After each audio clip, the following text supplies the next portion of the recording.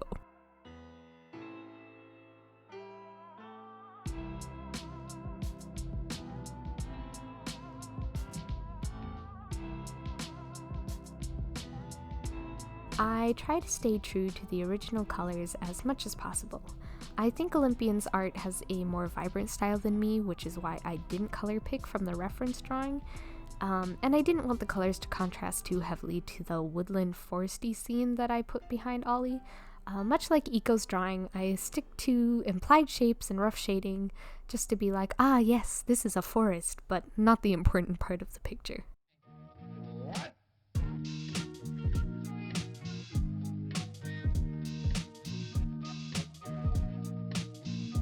Shout out to additional layers, variable opacity, and color dodge for helping me achieve the glowy magic effects of my dreams.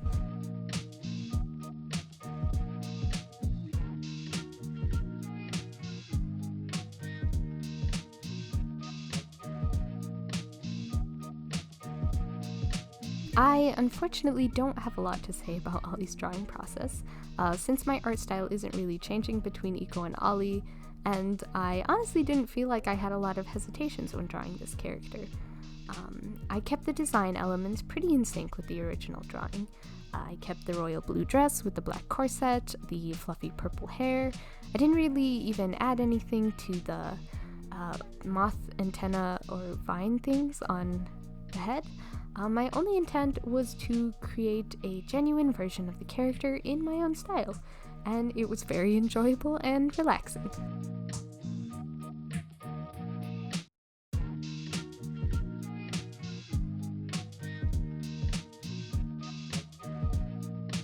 Oh, actually, I will say while I was drawing this, I was watching Barbie Rapunzel, which I know sounds a little ridiculous for a full-grown adult lady, but I was feeling some low-commitment background noise, nostalgia, and magic vibes to match the drawing.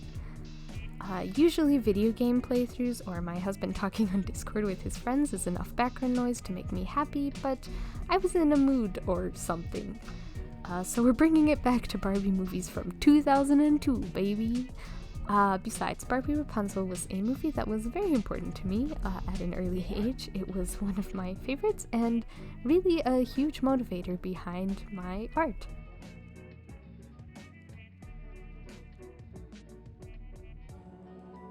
Also, speaking of which, I don't know if any other person is upset about this, but honestly, the first dress that Rapunzel painted for herself was the best one, and you cannot change my mind. That dress was severely underrated and gorgeous, and I hope one of these days I will get around to sewing it for myself, or maybe for one of my sisters, because it was beautiful and didn't get enough screen time. Thank you, and rant. Yes, I give the character sharp teeths again. Don't come for me, I just be thinking about sharp teeths.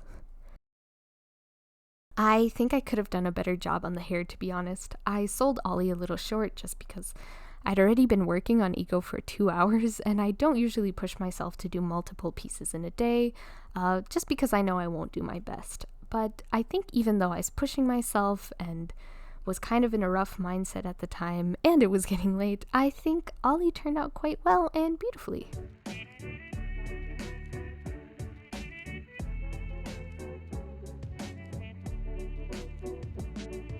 I go in and create a duplicate layer of the Ollie drawing. I lighten it, blur it, and set the layer on color dodge. Merge it with the original to achieve that very nice glowing effect around the edge. And then it's the butterflies, crystals, flower petals, some sparkles, and Ollie is complete. Thank you to Olympians-art for letting me draw and post Ollie. I had a lot of fun just drawing something so lighthearted and magical looking. And if anyone is interested in showing Olympians-art some love, their stuff can be found on ArtFight, Tumblr, Twitter, and Instagram. All links will be in the description.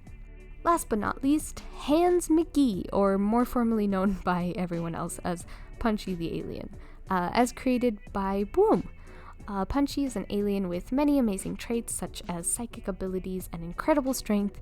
However, Punchy is very bad at invading planets and takes supervillain advice from a 7-year-old named Leah. Now this drawing is super out of my wheelhouse. I have drawn aliens before, but upon reading Punchy's humorous description, I immediately decided that Punchy needed to be a really buff himbo. And I don't usually draw muscular people, so it takes me a decent amount of time to figure out how to shape Punchy.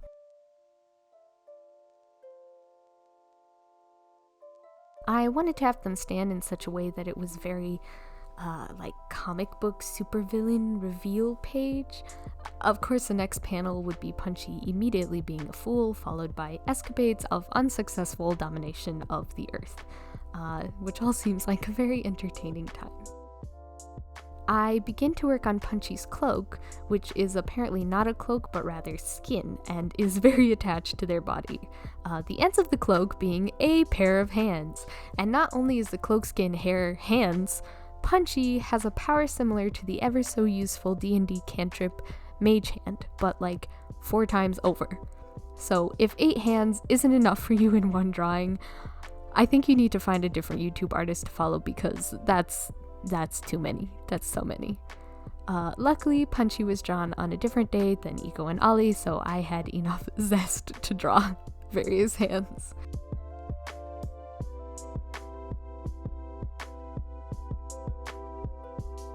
Laying down some color, I hesitated for a second because I thought I wanted to do it in black and white, like out of the manga page with line art and hatching.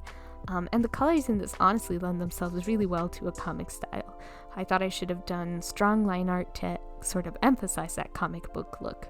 But in the end, I challenged myself enough with the pose and 8 hands that I felt like also challenging myself with a completely different art style on top of that would be a lot. I'm also very aware that Punchy's cloak hands have only 4 fingers. Actually, I think all of Punchy's hands technically had only 4 fingers, but I chose to perceive it as a stylistic choice of Bwoom's, seeing 4 fingers being featured in their work, even in drawings of humans. So the cloak hair hands have 4 fingers, while the rest get 5. And if you're about to comment that the thumb is technically not a finger, I see you. Stop! You have better things to do than correct me on anatomical semantics. I'm just using my regular shading style here, just a little bit more dramatic contrast because I felt like it would still give the comic book vibes with more stark lines and dark shading, but I think it still leans pretty heavily into my soft rendering style than in that comic book look.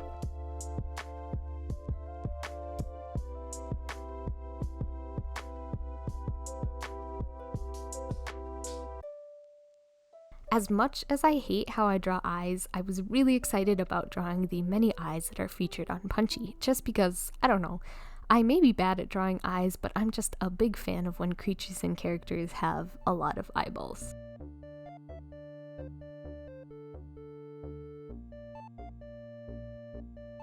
Actually, now is a good time to talk about my thoughts on ArtFight.